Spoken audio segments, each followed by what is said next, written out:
المسألة الخامسة سجود التلاوة. سپس المسألة الخامسة سجود التلاوة. مسئله پنجم در بیان سجده تلاوت. سجده هنگام تلاوت.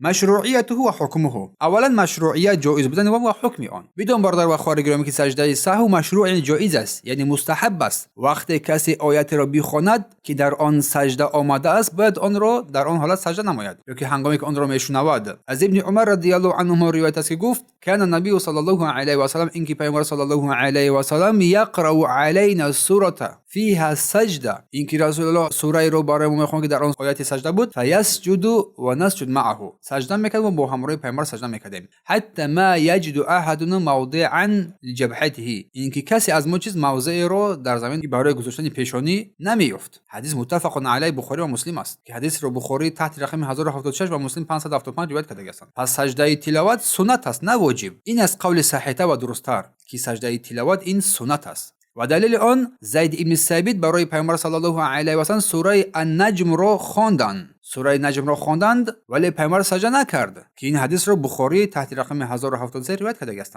پس سجده تلاوت هم برای قاری خواننده و هم برای شنونده مشروع و جایز است، خواه در داخل نماز باشد خواه در بیرون نماز، چون که پیامبر صلی الله علیه و سلم چنین میکرد و صحابگان نیز به او سجده میکردند، چنانکه در حدیث ابن عمر رضی الله عنه آمده است که فیسجد و نسجد معه، سجده میکرد و ما نیز با همراه پیامبر سجده میکردیم. و دلیل مشروعیت جایز بودن سجده تلاوت در داخل نماز حدیث ابو رافع است. میفرماید که من با ابو هریره، شخصیت ابو هریره با همه معلوم است، میفرماید که ابو رافع من با ابو هریره نماز خفتن عشا را خواندم، او سوره انشقاق را خواند و سجده کرد. گفتم این چی بود؟ گفت من پشت پیامبر صلی الله علیه و سلم این سوره را خواندم و او سجده کرد و من همیشه این کار را انجام میدهم، همیشه سجده میکنم هنگامی که این سوره ها را بخونم. روایتی بخاری تحت رقم 1078 و مسلم تحت رقم 578. اما اگر قاری خواننده سجده نکرد، شنونده نیز سجده نمیکند در این حالت، زیرا شنونده در این مسئله از قاری از خواننده پیروی میکند. دلیل آن حدیث زید ابن ثابت که او هنگامی که خواند پیامبر سجده نکرد، پیامبر سجده نکرد صلی الله علیه و سلم.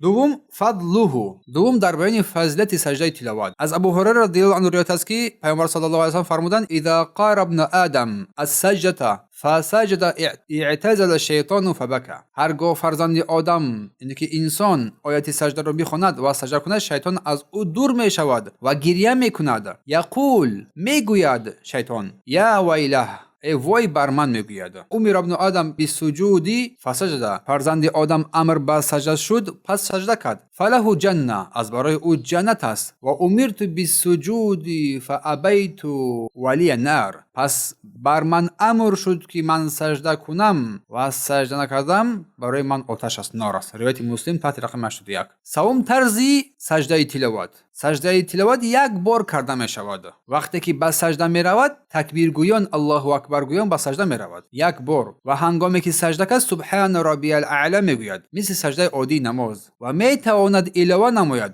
سبحانك اللهم ربنا و بحمدك اللهم اغفر لی، پاک و منزه هستی تو پروردگار ای رب ما و حمد ستایش تو را میگوییم اللهم اغفر لی، پروردگار ما را بیامرز. یا میتواند بگوید که سجد وجهی للذی خلقه، سجده کرده چهرم از برای آن پروردگاری که خلق کرد. و شق سمعه و بصره بحوله و قوته، آن کسی که آن را آفرید و گوش و چشمانش را با قدرت تواناییش شد. و این دو در حدیث صحیح روایت ترمذی تحت رقم 585 آمده است که گفتند که حدیث حسن صحیح است، خوب است و صحیح است. البانی این حدیث را در ترمذی تحت رقم 574 صحیح دانستند. و در قرآن کریم در 15 جای سجده تلاوت آمده است. اولا در آخر سوره اعراف آیت 206، در سوره رعد آیت 15، در سوره نحل آیت 49 50، در سوره اسراء آیت 107 109، در سوره مریم آیت 58، در سوره حج آیت 18، در سوره حج آیت 77، در سوره فرقان آیت 73، در سوره نمل آیت 25 26، در سوره سجده آیت 15، در سوره فصلت آیت 37 38، در سوره نجم آیت 62، در سوره انشقاق آیت 20 21، در سوره علق آیت 19